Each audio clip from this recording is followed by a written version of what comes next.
ಓಂ ಶಂಕರಂ ಶಂಕರಾಚಾರ್ಯಂ ಕೇಶವಂ ಬಾದರಾಯಣಂ ಸೂತ್ರಭಾಸ್ಯಕೃತೌ ವಂದೇ ಭಗವಂತೌ ಪುನಃ ಪುನಃ ಭಗವಂತೌ ಪುನಃ ಪುನಃ. ಶ್ರೀಮಚ್ಛಂಕರ ಭಗವತ್ಪಾದಾಚಾರ್ಯರ ಜಗದ್ಗುರು ಸಿದ್ಧಾರೂಢ ಮಹಾಸ್ವಾಮಿಗಳವರ ಜಗದ್ಗುರು ಭಾರತೀಯಪ್ಪಾಜಿಯವರ ಪವಿತ್ರ ಚರಣಾರವಿಂದಗಳಲ್ಲಿ ಅನಂತ ಕೋಟಿ ಶಿರಸಾಷ್ಟಾಂಗ ಪ್ರಣಾಮವನ್ನು ಸಮರ್ಪಿಸುತ್ತೇನೆ. ಶ್ರವಣಾಪೇಕ್ಷಾದ ತಮ್ಮೆಲ್ಲರಿಗೂ ಅನೇಕ ಶರಣಾರ್ಥಿಗಳು. ವಿವೇಕ ಚೂಡಾಮಣಿ 250ನೇ ಶ್ಲೋಕ. ಅಸ್ಥೂಲಂ ಇತ್ತೇದದ ಅಸನಿತ್ಯನಿರಸ್ಯ ಸಿದ್ಧಂ ಸ್ವತೋ ವ್ಯೋಮವತ್ ಅಪ್ರತ್ಯರ್ಕ್ಯಂ ಅಥೋ ಮೃಷಾಮಾತ್ರಮಿದಂ ಪ್ರತೀತಂ ಜೇಹೀಹಿ ಯತ್ಸ್ವಾತ್ಮತಯಾ ಗೃಹೀತಂ ಬ್ರಹ್ಮಾಹಮಿತ್ಯೇವ ವಿಶುದ್ಧಬುದ್ಧ್ಯಾ ವಿದ್ಧಿ ಸ್ವಮಾತ್ಮಾನಮಖಂಡಬೋಧಂ. ಈ ಶ್ಲೋಕದಲ್ಲಿ ಆಚಾರ್ಯರು ನಮ್ಮನ್ನು ಕುರಿತು ನಾವು ಬ್ರಹ್ಮವನ್ನು ಯಾವ ರೀತಿಯಾಗಿ ಅರ್ಥಕೊಳ್ಬೇಕು ಅನ್ನೋದನ್ನು ಬಹಳ ಸುಂದರವಾಗಿ ಉಪದೇಶವನ್ನು ಮಾಡ್ತಾ ಇದ್ದಾರೆ. ಅಸ್ಥೂಲಂ ಇತ್ತೇತತ್ ಅಸನ್ನಿರಸ್ಯ ಅಂತ ಹೇಳಿದರು. ಅಸ್ಥೂಲಂ ಅಣನೋ ಅವೃಷಂ ಅದೀರ್ಘಂ. ಬೃಹದಾರಣ್ಯಕೋಪನಿಷತ್ತಿನಲ್ಲಿ ಆ ಬ್ರಹ್ಮದ ಒಂದು ವಿಚಾರವನ್ನು ಉಪದೇಶ ಮಾಡ್ತಾ ಶ್ರುತಿ ಅನ್ನುವಂಥದ್ದೇನು ಹೇಳ್ತದೆ ಅಂತಂದರೆ, ಆ ಬ್ರಹ್ಮವಸ್ತು ಅನ್ನುವಂಥದ್ದು ಸ್ಥೂಲವಲ್ಲದ್ದು, ಅದು ಅಣುವಲ್ಲದ್ದು. ಅಸ್ಥೂಲಂ ಅಣನು ಅವೃಶ್ವಂ ಅದೀರ್ಘಂ, ಅದು ದೀರ್ಘವಲ್ಲದ್ದು ವೃಶ್ವವಲ್ಲದ್ದು ಅಂಥೇಳಿ ಬೃಹದಾರಣ್ಯಕೋಪನಿಷತ್ತು ನಮಗೆ ಉಪದೇಶ ಮಾಡುವಂಥದ್ದಾಗ್ಯದ. ಅಂದರೆ ಈ ಸ್ಥೂಲ ರೂಪವಾಗಿರ್ತಕ್ಕಂಥ ಈ ಪ್ರಪಂಚ ಅನ್ನುವಂಥದ್ದು ಇದು ದೃಶ್ಯವಾಗಿ ಗೋಚರವಾಗ್ತದೆ. ಇದು ಜಡ ಅದ, ಅನಾತ್ಮದ, ಅನಿತ್ಯದ. ಆದರೆ ಆತ್ಮವಸ್ತು ಅನ್ನುವಂಥದ್ದು ಈ ಜಡವಾದ ಪ್ರಪಂಚದಂತೆ ಇದು ಸ್ಥೂಲ ಅದೇನು ಅಂತಂದರೆ ಅಲ್ಲ. ಅದು ಅಸ್ಥೂಲಂ ಅಣನು ಅವೃಷಂ ಅಂತ ಹೇಳ್ತು. ಅಂದರೆ ಯಾವುದು ಸ್ಥೂಲವಲ್ಲವೋ, ಯಾವುದು ಅಣುವಲ್ಲವೋ, ಯಾವುದು ವೃಶ್ವವಲ್ಲವೋ, ಯಾವುದು ದೀರ್ಘವಲ್ಲವೋ ಅದು ಬ್ರಹ್ಮವಸ್ತು ಅಂತ ಅದನ್ನು ಅದು ನಿರಾಕರಣೆ ಮಾಡ್ತಾ ಇದೆ. ಅಂದರೆ ಈ ಅಸತ್ರೂಪವಾದದ್ದನ್ನು ತಿರಸ್ಕಾರ ಮಾಡ್ತದೆ ಅಂತ. ಸ್ಥೂಲತ್ವಾದಿಗಳು ಎಲ್ಲಿ ಅದಾವು ಅಂತಂದರೆ ಈ ಜಗತ್ತಿನಲ್ಲಿ ಅದಾವು. ಈ ಜಗತ್ತನ್ನುವಂಥದ್ದು ಇದು ಅಸದ್ರೂಪವಾಗಿರತಕ್ಕಂಥದ್ದು. ಈ ಅಸದ್ರೂಪವಾಗಿರ್ತಕ್ಕಂಥ ಈ ಜಗತ್ತನ್ನುವಂಥದ್ದು ಇದು ಬ್ರಹ್ಮವಲ್ಲ ಅಂಥೇಳಿ ಇಲ್ಲಿ ತಿರಸ್ಕಾರ ಮಾಡ್ತದೆ. ಶ್ರುತಿ ಅನ್ನುವಂಥದ್ದು ಆ ಅಸತ್ತನ್ನು ತಿರಸ್ಕಾರ ಮಾಡ್ತಾ ಇದೆ. ಅದನ್ನು ಏನು ಹೇಳಿದ್ರಿ ಇಲ್ಲಿ? ಅಸ್ಥೂಲಂ ಇತಿ ಏತತ್ ಅಸತ್ತು ನಿರಸ್ಯ. ಯಾವುದು ಸ್ಥೂಲವಾದದ್ದಲ್ಲವೋ, ಯಾವುದು ವೃಕ್ಷವಲ್ಲವೋ, ಯಾವುದು ಅಣುವಲ್ಲವೋ ಅಂತ ಶ್ರುತಿ ಏನು ಹೇಳ್ತದಲ್ಲ, ಅಂಥ ಯಾವ ಅಸತ್ತನ್ನುವಂಥದ್ದನ್ನು ಇಲ್ಲಿ ನಿರಸ್ಯ ಅಂದರೆ ಸ್ಥೂಲವಾಗಿರ್ತಕ್ಕಂಥದ್ದು, ವೃಕ್ಷವಾಗಿರ್ತಕ್ಕಂಥದ್ದು, ಅಣುವಾಗಿರ್ತಕ್ಕಂಥದ್ದು ಯಾವುದೋ ಅದು ಈ ಅಸದ್ರೂಪವಾಗಿರ್ತಕ್ಕಂಥ ಪ್ರಪಂಚ, ಅದು ಬ್ರಹ್ಮವಲ್ಲ ಅಂಥೇಳಿ ಇಲ್ಲಿ ಏತತ್ ಅಸತ್ ನಿರಸ್ಯ. ಇಲ್ಲಿ ಆ ಅಸದ್ರೂಪವಾಗಿರ್ತಕ್ಕಂಥ ಯಾವ ಜಗತ್ತನ್ನುವಂಥದ್ದನ್ನು ನಿರಸ್ಯ ಅಂತಂದ್ರೇನು? ಅದನ್ನು ತಿರಸ್ಕರಿಸಿ. ಅಂದರೆ ಅನೋರಣೀಯಾನ್ ಮಹತೋಮಹಿಯಾನ್ ಆತ್ಮಚಂತೋ ನಿಹಿತೋ ಗುಹಾಯಾಂ ತಮಕ್ರತು ಪಶ್ಯತಿ ವೀತ ಶೋಕ. ಉಪನಿಷತ್ನಲ್ಲಿ ಹೇಳ್ಕೊಂಡು ಬಂದರು. ಅಣುವಿಗಿಂತಲೂ ಅಣುವಾಗಿರುವಂಥದ್ದು, ಮಹತ್ತಿಗಿಂತಲೂ ಮಹತ್ತಾಗಿರತಕ್ಕಂಥದ್ದು. ಅದು ಎಲ್ಲಿ ಅದ ಅಂತಂದರೆ ನಮ್ಮ ಹೃದಯದೊಳಗನ ಅದ. ಯಾವನು ಪುಣ್ಯಾತ್ಮನಾಗಿದ್ದಾನೆಯೋ ಅಂಥ ಯೋಗೀಶ್ವರ ಆ ಆತ್ಮವನ್ನು ತನ್ನ ಹೃದಯದಲ್ಲಿ ಕಂಡುಕೊಳ್ತಾ ಇದ್ದಾನೆ. ಪಶ್ಯತಿ ವೀತಶೋಕ, ಅವನು ಶೋಕವನ್ನು ಕಳ್ಕೊಳ್ತಾ ಇದ್ದಾನೆ ಅಂಥೇಳಿ ಶ್ರುತಿ ಎನ್ನುವಂಥದ್ದಲ್ಲಿ ಹೇಳ್ಕೊಂಡು ಬಂದದ. ಆದ್ದರಿಂದ ಇಲ್ಲಿ ಅಸದ್ರೂಪವಾಗಿರತಕ್ಕಂಥದ್ದನ್ನು ನಾವು ನೇತಿಗಳಿಬೇಕು. ಇದು ಬ್ರಹ್ಮವಲ್ಲ. ಅದು ಇದು ಎನ್ನುವುದು ಇದರಿಟ್ಟು ಅಳಿದು ಪೋಪುದು. ಇದು ಅಸತ್ಯವೆಂದು ನೇತಿಗಳೆದು ಮೊದಲ ವಾಸನೆಯ ಹಮ್ಮಳಿದು ನಿಜ ಪದವ ಖಂಡಿತವೆಂದು ತಿಳಿದು ನೋಡು ನೋಡು ನೀನೇ ಪರವೆಂದು ತತ್ವಗೂಡದೆ ವಿಲಕ್ಷಣನಾಗಿ ನಿಂದು ಅಂತ ನಿಜುಣು ಶ್ರೀಗಳವರು ಜ್ಞಾನಸ್ಥಳದಲ್ಲಿ ಹೇಳ್ತಾ ಇದ್ದಾರೆ. ನೋಡು ನೋಡು ನೀನೇ ಪರವೆಂದು, ಹೇ ಜೀವನೇ ನೀನೇ ಪರಬ್ರಹ್ಮ ಸ್ವರೂಪ ಅದಿ, ಇದನ್ನು ವಿಚಾರ ಮಾಡು ಅಂತ ಹೇಳ್ತಾರೆ. ತತ್ವಗೂಢ ವಿಲಕ್ಷಣನಾಗಿ ನಿಂದು, ಈ ಶರೀರಾದಿಗಳಲ್ಲಿ ಇದೇ ನಾನು ಅನ್ನುವಂಥ ಭಾವನೆಯನ್ನು ನೀನು ತೊರೆದು ನಾನು ಕೇವಲ ಪರಬ್ರಹ್ಮ ಸ್ವರೂಪನಿದ್ದೇನೆ ಅನ್ನುವಂಥದ್ದನ್ನು ನೀನು ವಿಚಾರ ಮಾಡಿ ತಿಳ್ಕೋ ಅಂತ ಹೇಳಿದರು. ಯಾಕೆ ಲೋಕದಲ್ಲಿ ಅದು ಇದು ಅನ್ನುವಂಥದ್ದೇನಾದ ಅದು ಇದರಿಟ್ಟು ಅರಿಸಿಕೊಳ್ತದೆ, ಅದು ನಷ್ಟವಾಗಿ ಹೋಗ್ತದೆ. ಯದೃಶ್ಯಂ ತನ್ನಷ್ಟಂ, ಯಾವ ದೃಶ್ಯವಾಗಿರ್ತದೋ ಅದು ನಾಶವನ್ನು ಹೊಂದುವಂಥದ್ದಾಗ್ತದೆ. ಆದ್ದರಿಂದ ಅದು ಅಸತ್ಯವೆಂದು ನೇತಿಗಳೆದು.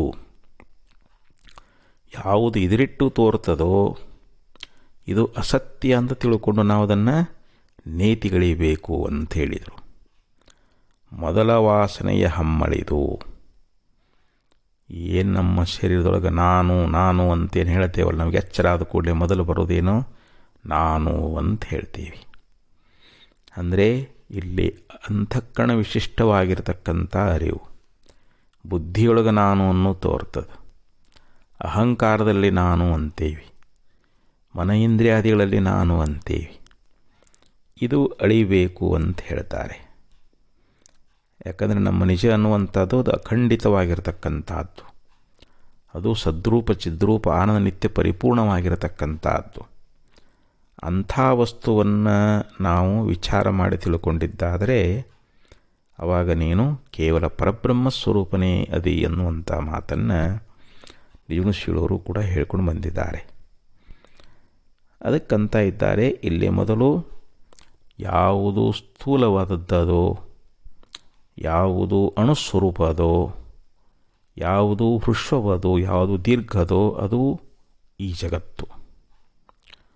ಅದು ಸ್ಥೂಲವಲ್ಲದ್ದು, ಅಣುವಲ್ಲದ್ದು, ಹೃಶ್ವವಲ್ಲದ್ದು, ದೀರ್ಘವಲ್ಲದ್ದು ಯಾವುದೋ ಅದುವೇ ಇಲ್ಲಿ ಬ್ರಹ್ಮ ಅಂತ ಹೇಳಿಸ್ಕೊಳ್ತದೆ.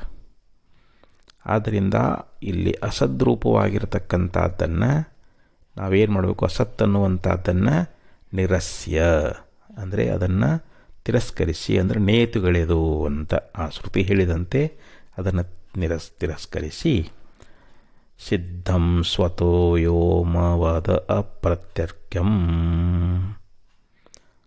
ಅಥೋ ಮೃಷಾ ಮಾತ್ರಮಿದಂ ಪ್ರತೀತಂ ಜಹಿ ಯತ್ ಸ್ವಾತ್ಮತಯಾ ಗೃಹೀತಂ. ಸ್ವತಃ ಸಿದ್ಧಂ ಅಂತ ಹೇಳಿದರು. ಇದು ಸ್ವತಃ ಸಿದ್ಧವಾಗಿರತಕ್ಕಂಥದ್ದು. ವ್ಯೋಮವತ್ ಅಪ್ರತರ್ಕ್ಯಂ.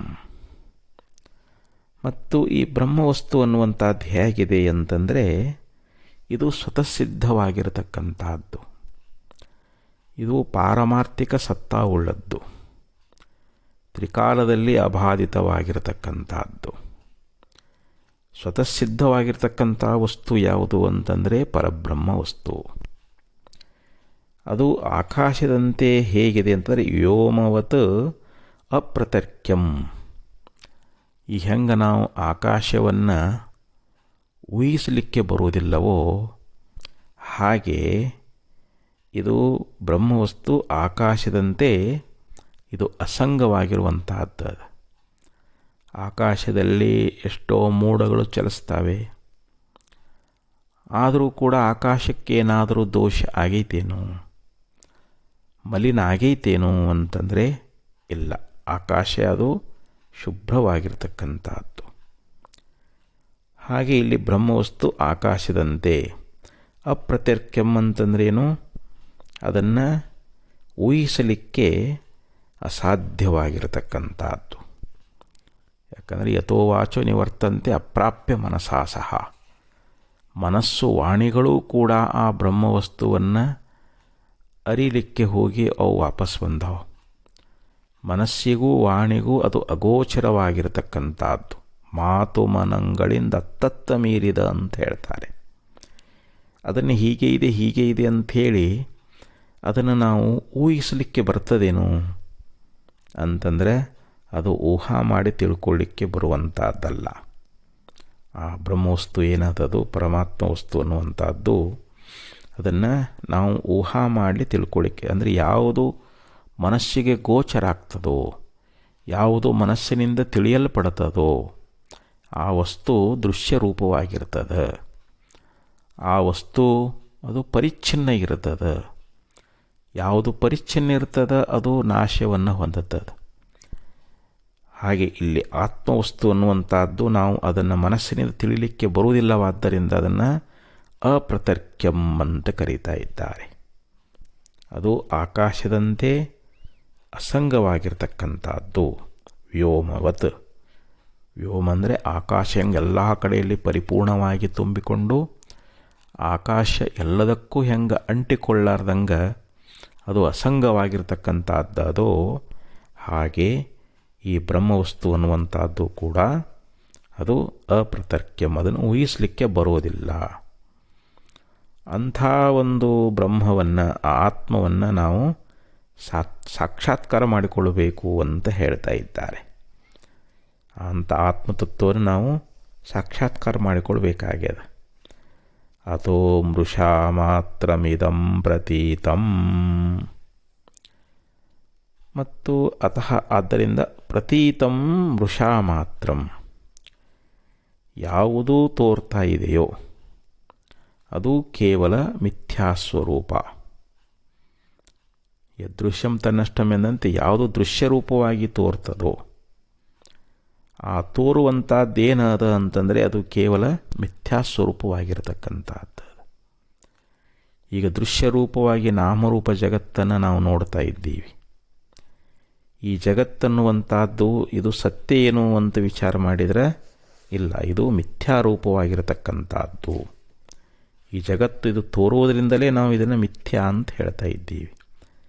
ಯಾಕಂದರೆ ಇದು ಜಡವಾಗಿರ್ತಕ್ಕಂಥದ್ದು. ಧರೆ ಮೊದಲಾದ ಮೂಲ ಬಿಂದು ಕಡೆ ಚರವಚರಾದಿಯೊಳಗೆಂದು ಬೆರಸದಾಶ್ರಯವಾಗಿ ನಿಂದು ತೋರ್ಪ ಗುರುಶಂಭುಲಿಂಗವೇ ನೀನೆಂದು ಅಂತ ಶಿವಳವರು ಹೇಳ್ಕೊಂಡು ಬಂದರು. ಏನಂತ ಹೇಳ್ತಾರೆ ಅಂತಂದರೆ, ನಾವು ಕೇವಲ ಪರಬ್ರಹ್ಮಸ್ವರೂಪರೇ ಅದೀವಿ. ಈ ಜಗತ್ತು ಅದಕ್ಕಂತ ನೆನಸಿನ ಕೆಳ ಜಗವೆಲ್ಲ ಪುಸಿ ಕನಸಿನಂದದಿ ನಿತ್ಯವಲ್ಲ, ಜನನಾದಿ ವಿಕೃತಿಯೊಂದಿಲ್ಲ ನಿನಗೆನ್ನುತ್ತಿವೆ ಶ್ರುತಿಕುಲವೆಲ್ಲ ಅಂತ ಆ ಪದ್ಯದಲ್ಲಿ ಹೇಳ್ಕೊಂಡು ಬರ್ತಾರೆ. ನೆನಸಿನ ಕೆಳ ಜಗವೆಲ್ಲ ಪುಸಿ, ಈ ಜಾಗ್ರತ್ ಕಾಲದಲ್ಲಿ ತೋರ್ತಕ್ಕಂಥ ಈ ಜಗತ್ತನ್ನುವಂಥದ್ದೇನದಲ್ಲ ಇದು ಪುಸಿ, ಅಂದರೆ ಇದು ಮಿಥ್ಯೆಯಾಗಿರತಕ್ಕಂಥದ್ದು. ಕನಸಿನಂದದಿ ನಿತ್ಯವಲ್ಲ. ಹೆಂಗೆ ನಮಗೆ ಸ್ವಪ್ನ ಅನ್ನುವಂಥದ್ದು ತೋರ್ತದೆ, ಆ ಸ್ವಪ್ನ ಎಚ್ಚರ ಆದ ಕೂಡಲೇ ಅದು ಅದೇನು ಅಂತಂದರೆ ಇಲ್ಲ. ಆ ಸ್ವಪ್ನ ಅನ್ನುವಂಥದ್ದು ಎಷ್ಟು ಮಿಥ್ಯೆ ಇದೆಯೋ ಹಾಗೆ ಈ ಜಾಗ್ರತ್ತು ಕೂಡ ಅಷ್ಟೇ ಮಿಥ್ಯಾ. ಯಥಾ ಸ್ವಪ್ನ ತಥಾ ಮೃಷ ಅಂತ ಹೇಳ್ತಾರೆ. ಸ್ವಪ್ನದಂತೆ ಈ ಜಗತ್ತು ಕೂಡ ಇದು ಸಂಪೂರ್ಣ ಮಿಥ್ಯವಾಗಿರತಕ್ಕಂಥದ್ದು. ಜನನಾದಿ ಕೃತಿಯೊಂದಿಲ್ಲ. ಈ ಹುಟ್ಟು ಸಾವುಗಳು ಆತ್ಮನಿಗೆ ಅದಾವೇನು ಅಂತಂದರೆ ಇಲ್ಲ. ದೇಹ ಹುಟ್ಟುತ್ತದೆ, ದೇಹ ಸಾಯ್ತದೆ, ದೇಹಕ್ಕೆ ಜನನ ಮರಣಗಳದಾವು. ಆದರೆ ಆತ್ಮನಿಗೆ ಯಾವ ಜನ್ಮಾದಿಗಳಿಲ್ಲ. ನ ಜಾಯತೆ ನ ಮ್ರಿಯತೆ ವಾ ಕದಾಚಿತ್ ನಾಯಂ ಭೂತ್ವ ಭವಿತಾವಾ ನ ಭೂಯೋ ಅಜೋ ನಿತ್ಯ ಶಾಶ್ವತೋಯಂ ಪುರಾಣೋ ನ ಹನ್ಯತೆ ಹನ್ಯಮಾನೇ ಶರೀರೇ. ಭಗವದ್ಗೀತೆಯಲ್ಲಿ ಭಗವಂತ ಹೇಳಿದಂತೆ ಈ ಜನ್ಮ ಮರಣಗಳು ಆತ್ಮನಿಗೆ ಇಲ್ಲ. ಅದಕ್ಕೆ ಜನನಾದಿ ವಿಕೃತಿಯೊಂದಿಲ್ಲ. ನಿನಗೆನ್ನುತ್ತಿವೆ ಶ್ರುತಿಕುಲವೆಲ್ಲ. ಶ್ರುತಿಗಳಾಗಲಿ ಸ್ಮೃತಿಗಳಾಗಲಿ ಜನ್ಮ ಮರಣರಹಿತವಾಗಿರ್ತಕ್ಕಂಥದ್ದು ನಿನ್ನ ಸ್ವರೂಪ ಅಂಥೇಳಿ ಅವು ನಮಗೆ ಬೋಧವನ್ನು ಮಾಡುವಂಥವುಗಳಾಗ್ತಾ ಇದ್ದಾವೆ. ಆದ್ದರಿಂದ ಇಲ್ಲಿ ಅತಃ ಪ್ರತೀತಂ ವೃಷಾ ಮಾತ್ರಂ, ಇಲ್ಲಿ ತೋರುತ್ತಿರುವಂಥ ದೇಹಾದಿ ಪ್ರಪಂಚ ಅನ್ನುವಂಥದ್ದೇನದ ಅದು ಕೇವಲ ಮಿಥ್ಯಾಸ್ವರೂಪ ಅದ ಅಂತ ಹೇಳ್ತಾ ಇದ್ದಾರೆ. ಯತ್ ಸ್ವಾತ್ಮತೆಯ ಗೃಹೀತಂ, ಇಲ್ಲಿ ಯಾವುದು ಆತ್ಮಭಾವದಿಂದ ಗ್ರಹಿಸಲ್ಪಡ್ತಾ ಇದೆಯೋ, ಇದಂ ಜಹೀಹಿ ಅಂದರೆ ಈ ಶರೀರವನ್ನು ನೀನು ತ್ವರೆ ಅಂತ ಹೇಳ್ತಾರೆ. ಈಗ ನಾವು ಅಜ್ಞಾನದಿಂದ ಏನು ಮಾಡ್ತೀವಿ ಅಂತಂದರೆ ಇದೇ ಆತ್ಮ ಅಂತ ಭಾವಿಸಿಕೊಂಡೇವಿ. ಈ ಶರೀರವೇ ನಾನು ಅಂತ ನಾವು ತಿಳ್ಕೊಂಡಿದ್ದೀವಿ. ಯಾಕಂದರೆ ಈ ಶರೀರ ಇದ್ದರೆ ನಾ ಇರ್ತೀನಿ, ಶರೀರ ಬಿದ್ದೋದ್ರೆ ನಾ ಇರಂಗಿಲ್ಲ, ಈ ಶರೀರ ನಾಶ ಆಯಿತು ಅಂದರೆ ನಾನು ಸತ್ತು ಹೋಗ್ತೀನಿ ಅಂತ ತಿಳ್ಕೊಂಡಿದ್ದೀವಿ. ಅದಕ್ಕಂತಾರವರು ಆತ್ಮಭಾವದಿಂದ ಗ್ರಹಿಸಲ್ಪಡುವಂಥ ಈ ಶರೀರ ಅನ್ನುವಂಥದ್ದು ಇದು ನೀನಲ್ಲ. ಈ ಶರೀರವನ್ನು ನಾವೇನು ನಾನಂತ ತಿಳ್ಕೊಂಡೇವಲ್ಲ, ಇದು ನೀವಲ್ಲ ಅಂತ ಹೇಳ್ತಾರೆ. ಅದಕ್ಕೆ ಆರೋ ನಾನೆಂದು ವಿಚಾರಿಸಿ ತಿಳಿಯೇ ಸಂಸಾರ ಸಾಗರವನ್ನು ಉತ್ತರಿಪುದು ಅರಿವೆ ಅಂತ ಹೇಳಿದರು. ಅಂದರೆ ನಾನು ಯಾರದೀನಿ ಅನ್ನುವಂಥದ್ದನ್ನು ವಿಚಾರ ಮಾಡಿ ತಿಳ್ಕೊಂಡು ಅಂತಂದ್ರೆ ಈ ಸಂಸಾರ ಸಾಗರವನ್ನು ದಾಟುವುದೇನು ಆಶ್ಚರ್ಯ ಅಂತ ಕೇಳಿದರು. ಮೊದಲು ನಾನು ಯಾರದೀನಿ ಅನ್ನುವಂಥ ಸ್ವಾತ್ಮ ವಿಚಾರವನ್ನು ನಿನ್ನನ್ನು ನೀ ವಿಚಾರ ಮಾಡಿ ತಿಳ್ಕೊಂಡ್ರೆ ಈ ಸಂಸಾರ ಸಾಗರವನ್ನು ದಾಟೋದು ಇದೇನು ಆಶ್ಚರ್ಯವಲ್ಲ. ಯಾಕಂದರೆ ನಮಗೆ ಆತ್ಮಜ್ಞಾನ ಇಲ್ಲದ್ದಕ್ಕಾಗಿ, ನಮ್ಮ ನಿಜ ಸ್ವರೂಪದ ಜ್ಞಾನ ಇಲ್ಲದ್ದಕ್ಕಾಗಿ ನಾವು ಈ ಸಂಸಾರದಲ್ಲಿ ಹುಟ್ಟಿ ಬರ್ತಾ ಇದ್ದೀವಿ. ಅದಕ್ಕಂದರೂ ತನುವಿದಾನಲ್ಲ, ಇಂದ್ರಿಯವಾನಲ್ಲ, ಅಸುವರ್ಗವೆನಿಪವಾನಲ್ಲ, ಹಮೋ ಚಿತ್ತ ಬುದ್ಧಿ ಮನವಾನಲ್ಲ, ಇಳೆ ವಾರಿ ಸಿಖಿ ವಾಯು ನಭವೆಂಬವು ಇನಿತು ನಾನಲ್ಲ ವೆನಗೆ ವೇದ್ಯವಾಗಿ ಅಂತ ನಿಜುಣಸೋರು ಹೇಳ್ಕೊಂಡು ಬರ್ತಾ ಇದ್ದಾರೆ. ನೋಡಿ, ಈ ಶರೀರ ನಾವೇನು ಅಂತ, ಶರೀರ ನಾವಲ್ಲ. ಈ ಶರೀರ ಇದು ಜಡ, ದೃಶ್ಯ, ಮಿತಿ, ಪರಿಣತೆ, ಭೂತ ಕಾರ್ಯತೆ ಬಿಡಿದು ಅಂತ ಹೇಳಿದರು. ಈ ಶರೀರ ಇದು ಜಡ ಅದ, ಇದು ದೃಶ್ಯದ, ಇದು ಅನಾತ್ಮದ, ಇದು ಪರಿಚ್ಛಿನ್ನದ. ಆದ್ದರಿಂದ ಈ ಶರೀರ ಅನ್ನುವಂಥದ್ದು ನಾವಲ್ಲ. ಇದು ಜಾಗ್ರದಲ್ಲಿ ಮಾತ್ರ ತೋರ್ತದೆ, ಕನಸು ನಿದ್ರೆಯಲ್ಲಿ ಈ ಶರೀರ ಅನ್ನುವಂಥದ್ದು ಇಲ್ಲ. ಆದ್ದರಿಂದ ಇಂಥ ಜಡವಾಗಿರತಕ್ಕಂಥ ದೇಹದಲ್ಲಿ ನಾವು ಆತ್ಮಭಾವದಿಂದ ಕೂಡ್ಕೊಂಡ್ಬಿಟ್ಟಿದ್ದೇವೆ. ನಮ್ಮ ಸ್ವರೂಪವನ್ನು ಮರ್ತೇವೆ. ನಾವು ಕೇವಲ ಸಚ್ಚಿದಾನಂದ ಸ್ವರೂಪರೇ ಇದೇವಿ. ಅಂಥ ಸ್ವರೂಪವನ್ನು ಮರೆತು ನಾವು ಇದೇ ಆತ್ಮ ಅಂಥೇಳಿ ಗಟ್ಟಿಯಾಗಿ ತಿಳ್ಕೊಂಡ್ಬಿಟ್ಟಿದ್ದೀವಿ.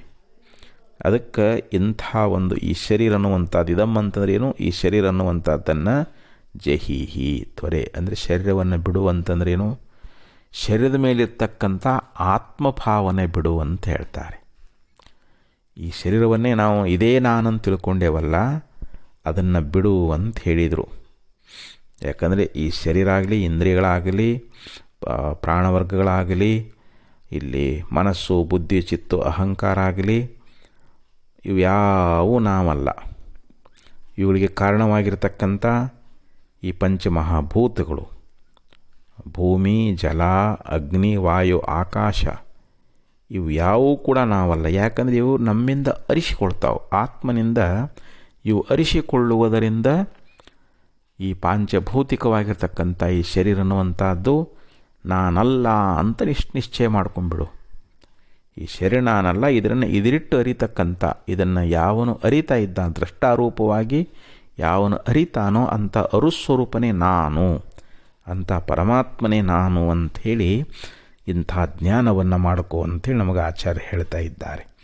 ಅತಃ ಪ್ರತೀತಂ ವೃಷಾ ಮಾತ್ರಂ ಯತ್ ಸ್ವಾತ್ಮತೆಯ ಗೃಹೀತಂ ಇದಂ ಜಹೀಹಿ ಬ್ರಹ್ಮ ಅಹಂ ಇತಿ ಏವ ವಿಶುದ್ಧ ಬುದ್ಧ್ಯ ಅಖಂಡ ಬೋಧರೂಪಂ ಸ್ವಂ ಆತ್ಮಾನಂ ವಿದ್ಧಿ.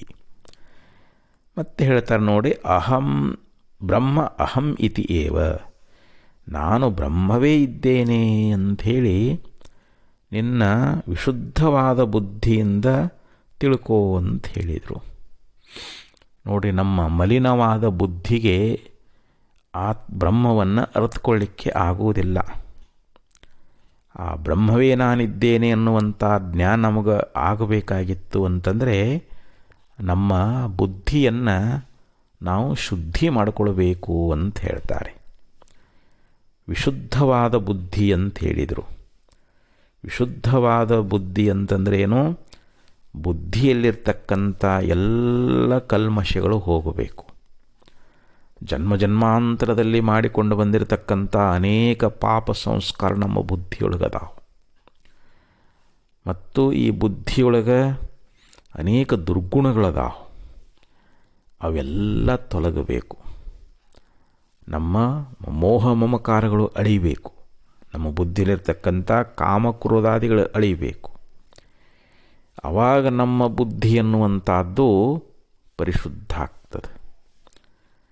ಅದಕ್ಕೆ ಇಲ್ಲಿ ದೃಶ್ಯತೆ ತ್ವಗ್ರಯ ಬುದ್ಧಿಯ ಸೂಕ್ಷ್ಮಯ ಸೂಕ್ಷ್ಮದರ್ಶಿಭಿ ಅಂತ ಹೇಳ್ತಾರೆ. ಯಾರು ತಮ್ಮ ಬುದ್ಧಿಯನ್ನು ಸತ್ಸಂಗದಲ್ಲಿ ಬಂದು ಗುರುವಿನ ಸೇವಾದಿಗಳನ್ನು ಮಾಡ್ತಾ, ಗುರುಗಳಿಂದ ಶ್ರವಣಾದಿಗಳನ್ನು ಮಾಡ್ತಾ ಇದ್ದಾರೋ ಅವರ ಬುದ್ಧಿಯಲ್ಲಿರ್ತಕ್ಕಂಥ ಎಲ್ಲ ಮಲವಿಕ್ಷೇಪ ದೋಷಗಳು ದೂರಾಗಿ ಹೋಗಿಬಿಡ್ತಾ ಇದ್ದಾವೆ. ಯಾವಾಗ ಬುದ್ಧಿ ಶುದ್ಧ ಆಯಿತು ಅಂತಂದರೆ ಶುದ್ಧವಾದ ಕನ್ನಡಿಯಲ್ಲಿ ಮುಖ ತೋರುವಂತೆ, ಶುದ್ಧವಾದ ಕನ್ನಡಿಗೂ ನಾವು ಮುಖವನ್ನು ನೋಡ್ಕೊಳ್ತಾ ಇದ್ದೀವಿ. ಅದರ ಮೇಲೆ ಧೂಳ ಮುಚ್ಚಿತ್ತು ಅಂದರೆ ನಾವು ಮುಖ ನೋಡ್ಕೊಳ್ಳಿಕ್ಕಾಗಂಗಿಲ್ಲ. ಹಾಗೆ ಇಲ್ಲಿ ಯಸ್ತು ವಿಜ್ಞಾನವಾನ್ ಭವತಿ ಸಮನಸ್ಕ ಸದಾ ಶುಚಿ ಸತುತತ್ವದಮವಾಪ್ನೋತಿ ಯಸ್ಮಾತ್ ಭೂಯೋ ನ ಜಾಯತೆ ಅಂತ ಕಠೋಪನಿಷತ್ನಲ್ಲಿ ಯಮಧರ್ಮ ಹೇಳಿದಂತೆ ಯಸ್ತು ವಿಜ್ಞಾನವಾನ್ ಭವತಿ, ಯಾವನು ತನ್ನ ಬುದ್ಧಿಯನ್ನು ಶುದ್ಧ ಮಾಡಿಕೊಂಡಿದ್ದಾನೋ, ತನ್ನ ಮನಸ್ಸನ್ನು ಪವಿತ್ರಗೊಳಿಸಿಕೊಂಡಿದ್ದಾನೋ ಅಂಥ ಶುದ್ಧವಾದ ಬುದ್ಧಿಯುಳ್ಳವರು ಮಾತ್ರ ಆ ಆತ್ಮದರ್ಶನವನ್ನು ಮಾಡಿಕೊಳ್ತಾರೆ, ಆತ್ಮ ಸಾಕ್ಷಾತ್ಕಾರವನ್ನು ಹೊಂದ್ತಾ ಇದ್ದಾರೆ. ಅದಕ್ಕೆ ಮತಿ ನಲಕೈಜಿಹಿ ಮತಿಲಖೈ. ಮತಿ ನಲಖೈ ಅಂದರೆ ಬುದ್ಧಿಯು ಬ್ರಹ್ಮವನ್ನು ಆತ್ಮನನ್ನು ಅರಿಯಲಾರದು. ಮತಿಲಖೈ ಬುದ್ಧಿಯು ಆತ್ಮನನ್ನು ಅರಿಯುತ್ತದೆ. ನೋಡಿರಿ, ಅಲ್ಲಿ ಮಲಿನ ಬುದ್ಧಿಗೆ ಆತ್ಮ ಅಗೋಚರ ಅಂಥೇಳಿ ಶುದ್ಧವಾದ ಬುದ್ಧಿಯಿಂದ ನಾವು ಆತ್ಮನನ್ನು ಅರಿಲಿಕ್ಕೆ ಬರ್ತದೆ ಅನ್ನುವಂಥ ಮಾತನ್ನು ಸಾಧು ನಿಶ್ಚಲದಾಸ್ಜಿಯವರು ಕೂಡ ವಿಚಾರ ಸಾಗರದಲ್ಲಿ ಹೇಳ್ತಾ ಇದ್ದಾರೆ. ಅದಕ್ಕೆ ಇಲ್ಲಿ ನಾವು ಏನು ಮಾಡಬೇಕು? ಬ್ರಹ್ಮ ಅಹಂ ಇತಿಯೇವ, ನಾನು ಕೇವಲ ಶುದ್ಧ ಪರಬ್ರಹ್ಮ ಸ್ವರೂಪನೇ ಇದ್ದೇನೆ, ನಾನು ಕೇವಲ ಪ್ರತ್ಯೇಗಾತ್ಮನೇ ಇದ್ದೇನೆ, ಈ ದೇಹಾದಿಗಳಿಗೆ ನಾನು ಸಾಕ್ಷಿ ರೂಪನಾಗಿದ್ದೇನೆ. ಇವೆಲ್ಲವೂ ನನ್ನಿಂದ ಅರಿಸಿಕೊಳ್ಳುವುದರಿಂದ ಇವು ಯಾವುವು ನಾನಲ್ಲ ಅನ್ನುವಂಥ ಒಂದು ವಿವೇಕವನ್ನು ನಾವು ಮಾಡಿಕೊಳ್ಬೇಕಾಗ್ತದೆ. ಅದಕ್ಕೆ ಇಲ್ಲಿ ವಿಶುದ್ಧ ಬುದ್ಧಿಯ ಅಖಂಡ ಬೋಧಂ, ಕೇವಲ ಅಖಂಡ ಜ್ಞಾನಸ್ವರೂಪವಾಗಿರ್ತಕ್ಕಂಥ ಸ್ವಂ ಆತ್ಮಾನಂ. ನಮ್ಮ ಸ್ವರೂಪ ಹೇಗಿದೆ ಅಂತಂದರೆ ಅದು ಅಖಂಡ ಜ್ಞಾನ ಸ್ವರೂಪವಾಗಿರ್ತಕ್ಕಂಥದ್ದು. ತಾನೇ ತನ್ನೊಳು ತನ್ನ ನಿಜವ ನೋಡಲು ಪರಮಾನಂದಮಯ ಚಿದಖಂಡ ರೂಪನಹನು ಅಂತ ಹೇಳ್ತಾರೆ. ತಾನೇ ನೋಡಬೇಕು. ಯಾರು ಜೀವನಾಗಿರ್ತಕ್ಕಂಥ ತಾನೇ ತನ್ನಲ್ಲಿ ತನ್ನೊಳಗನ ನೋಡ್ಕೊಳ್ಬೇಕು. ನಾನು ಯಾರದೀನಿ ಅನ್ನುವಂಥದ್ದನ್ನು ತನ್ನೊಳಗೆ ತಾನು ನೋಡಿಕೊಂಡ ಅಂತಂದ್ರೆ, ತನ್ನ ನಿಜ ಯಾವುದು ಅನ್ನೋದನ್ನು ಗುರುಶಾಸ್ತ್ರ ಸ್ವಾನುಭವಗಳಿಂದ ಅರಿತುಕೊಂಡ ಅಂತಂದ್ರೆ ಪರಮಾನಂದಮಯ ಚಿತ್ತಖಂಡ ರೂಪನಹನು, ಶ್ರೇಷ್ಠವಾಗಿರ್ತಕ್ಕಂಥ ಆನಂದ ಸ್ವರೂಪ, ಚೈತನ್ಯ ಸ್ವರೂಪದ ಚಿತ್ ಅಖಂಡ, ಆ ಅಖಂಡವಾಗಿರತಕ್ಕಂಥ ಪರಬ್ರಹ್ಮ ಸ್ವರೂಪನೇ ತಾನದಾನ. ಅದಕ್ಕೆ ಇಲ್ಲೇನು ಹೇಳ್ಕೊಂಡು ಬಂದರು ಅಂತಂದರೆ, ಇಲ್ಲಿ ತನ್ನ ಒಂದು ವಿಶುದ್ಧವಾಗಿರ್ತಕ್ಕಂಥ ಬುದ್ಧಿಯಿಂದ ಅಖಂಡ ಬೋಧಂ, ಅಖಂಡವಾದ ಜ್ಞಾನ ಸ್ವರೂಪವಾಗಿರ್ತಕ್ಕಂಥವನು, ಅಖಂಡ ಜ್ಞಾನ ಸ್ವರೂಪ ಅಂತ. ಯಾರು? ತಾನು. ಸ್ವಂ ಆತ್ಮಾನಂ ಅಂದರೆ ನಿನ್ನ ಆತ್ಮವನ್ನೇ ನೀನು ತಿಳಿದುಕೋ. ಅಂದರೆ ನಮ್ಮ ಆತ್ಮ ಹೇಗಿದೆ ಅಂತಂದರೆ ಅದು ಅಖಂಡ ಜ್ಞಾನ ಸ್ವರೂಪವಾಗಿರತಕ್ಕಂಥದ್ದು. ಅದಕ್ಕೆ ಹೇಳ್ತಾ ಇದ್ದಾರೆ, ನಾವು ಕೇವಲ ಚಿನ್ಮಯ ಸ್ವರೂಪ, ನಾವು ಕೇವಲ ಜ್ಞಾನ ಸ್ವರೂಪರೇ ದೇವಿ. ಚತುರ್ಮುಖೇಂದ್ರ ದೇವೇಶು ಮನುಷ್ಯಾಶ್ವಗವಾದಿಷು ಚೈತನ್ಯಮೇಕಂ ಬ್ರಹ್ಮಾತ ಪ್ರಜ್ಞಾನಂ ಬ್ರಹ್ಮಮಯ್ಯಪಿ ಅಂತ ಪಂಚದಶಿಯೊಳಗೆ ಹೇಳ್ಕೊಂಡು ಬರ್ತಾರೆ. ಚತುರ್ಮುಖೇಂದ್ರ ದೇವೇಶು, ಚತುರ್ಮುಖ ಬ್ರಹ್ಮವನ್ನೇ ಮೊದಲು ಮಾಡಿಕೊಂಡು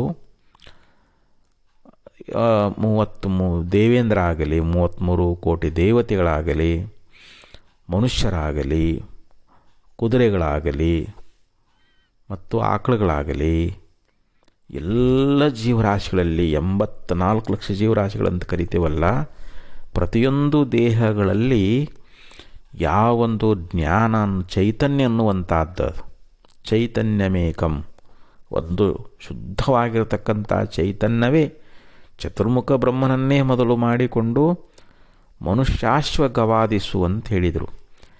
ಎಲ್ಲ ಜೀವರಾಶಿಗಳಲ್ಲಿ ಪಶು ಪಕ್ಷಿ ಕ್ರಿಮಿಕೀಟ ಎಲ್ಲ ದೇಹಗಳಲ್ಲಿರ್ತಕ್ಕಂಥ ಯಾವೊಂದು ಶುದ್ಧ ಚೈತನ್ಯ ಅನ್ನುವಂಥದ್ದೇನದಲ್ಲ ಅದು ಬ್ರಹ್ಮ, ಅದೇ ಬ್ರಹ್ಮ ಅಂತ. ಆ ಶುದ್ಧ ಚೈತನ್ಯವೇ ಬ್ರಹ್ಮ ಅಂತ ಹೇಳಿಸ್ಕೊಳ್ತದೆ. ಅಂಥ ಬ್ರಹ್ಮವೇ, ಅಂಥ ಅಖಂಡ ಜ್ಞಾನ ಸ್ವರೂಪವಾಗಿರ್ತಕ್ಕಂಥ ಬ್ರಹ್ಮವೇ ನಾನಾಗಿದ್ದೇನೆ ಅಂತ ತಿಳ್ಕೋ ಅಂತ ಹೇಳ್ತಾರೆ. ಪ್ರಜ್ಞಾನಂ ಬ್ರಹ್ಮಮಯ್ಯಪಿ, ಅಂಥ ಜ್ಞಾನ ಸ್ವರೂಪವಾಗಿರ್ತಕ್ಕಂಥ ಪ್ರಜ್ಞಾನ ಅಂದ್ರೇನು? ಅದು ಕೇವಲ ಅರಿವಿನ ಗಟ್ಟಿ, ಅದು ಕೇವಲ ಅಖಂಡವಾಗಿರ್ತಕ್ಕಂಥ ಜ್ಞಾನ ಸ್ವರೂಪವಾಗಿರ್ತಕ್ಕಂಥದ್ದು. ಅದುವೇ ನಾನಾಗಿದ್ದೇನೆ ಅನ್ನುವಂಥದ್ದನ್ನು ನೀನು ಅರಿತುಕೋ ಅಂತ ಅಲ್ಲಿ ಹೇಳಿದಂತೆ ಇಲ್ಲಿಯೂ ಕೂಡ ಆಚಾರ್ಯ ಏನು ಹೇಳಿದರು ಅಂತಂದರೆ, ನಿನ್ನ ಯಾವ ಒಂದು ಶುದ್ಧವಾದ ಬುದ್ಧಿಯಿಂದ ಆ ಬ್ರಹ್ಮವನ್ನು ಅರಿಬೇಕಾಗಿತ್ತು ಅಂತಂದರೆ ಇಲ್ಲಿ ನಮ್ಮ ಬುದ್ಧಿಯನ್ನು ಶುದ್ಧಗೊಳಿಸ್ಕೊಳ್ಬೇಕು. ನಮ್ಮ ಬುದ್ಧಿ ಹೆಂಗೆ ಶುದ್ಧ ಆಗ್ತದೆ ಅಂತಂದರೆ, ಮತಿಗೆ ಮಂಗಲವೀವುದಾವುದು ಉತ್ತಮರ ಸಂಘ. ನಾವು ಜ್ಞಾನಿಗಳ ಸಂಘದಲ್ಲಿದ್ದುಕೊಂಡು ನಮ್ಮ ಬುದ್ಧಿಯಲ್ಲಿರ್ತಕ್ಕಂಥ ಸಕಲ ದೋಷಗಳನ್ನು ನಾವು ಕಳ್ಕೊಳ್ಬೇಕು. ಆ ದೋಷ ಅನ್ನುವಂಥದ್ದು ಹೋದಾಗಲೇ ನಮಗೆ ಆತ್ಮದರ್ಶನ ಅನ್ನುವಂಥದ್ದಾಗ್ತದೆ. ಅದಕ್ಕಂತಾರವರು, ಅಂಥ ಅಖಂಡವಾಗಿರತಕ್ಕಂಥ ಆ ಬ್ರಹ್ಮವೇ ನಾನಿದ್ದೇನೆ ಅನ್ನುವಂಥ ಜ್ಞಾನವನ್ನು ಮಾಡಿಕೊಂಡು ಸ್ವಂ ಆತ್ಮಾನಂ ವಿದ್ದಿ, ನಿನ್ನ ಆತ್ಮನನ್ನೇ ನೀನು ತಿಳಿದುಕೋ ಅಂತ ಹೇಳ್ತಾ ಇದ್ದಾರೆ. ಆದ್ದರಿಂದ ಇಲ್ಲಿ ನಮಗೆ ಶ್ರುತಿ ಅನ್ನುವಂಥದ್ದೇನು ಹೇಳ್ಕೊಂಡು ಬಂತು ಅಂತಂದರೆ, ಅಸ್ಥೂಲಂ ಅಣನು ಔರುಷಂ ಅದೀರ್ಘಂ, ಯಾವುದು ಸ್ಥೂಲವಲ್ಲವೋ ಅಣುವಲ್ಲವೋ ವೃಕ್ಷವಲ್ಲವೋ ದೀರ್ಘವಲ್ಲವೋ ಅದು ನಿನ್ನ ಆತ್ಮ, ಅದು ನಿನ್ನ ಸ್ವರೂಪ.